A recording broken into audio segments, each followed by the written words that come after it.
ಕಾಯಿಸಿ ಎಪ್ಪಾಕ್ಬೇಕಂದ್ರೆ ಒಂದೊಂದ್ಸರಿ ಮೊಸರು ಇರೋದಿಲ್ಲ.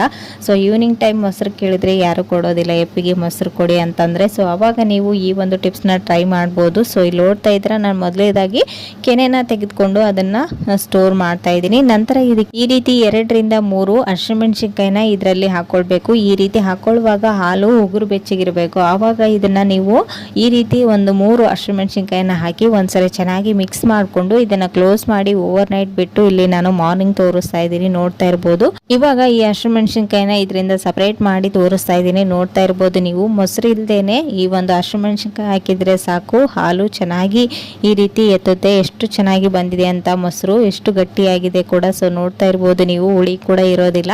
ಸೊ ಇವಾಗ ಇದನ್ನ ನೀವು ಫ್ರಿಡ್ಜ್ ಅಲ್ಲಿ ಸ್ಟೋರ್ ಮಾಡಬೇಕು. ಇಲ್ಲಾಂದ್ರೆ ಒಂದು ಪಾತ್ರೆಯಲ್ಲಿ ನೀರನ್ನ ಹಾಕಿ ಇಡೋದ್ರಿಂದ ಈ ಸಮ್ಮರ್ ಟೈಮ್ ಅಲ್ಲಿ ಮೊಸರು ಬೇಗನೆ ಹುಳಿ ಆಗೋದಿಲ್ಲ. ಒಂದೊಂದ್ಸಲ ಎಪ್ಪಾಕೋದಕ್ಕೆ ಮೊಸರು ಇಲ್ಲ ಅಂತಂದಾಗ ನೀವು ಈ ಒಂದು ಟಿಪ್ಸ್ನ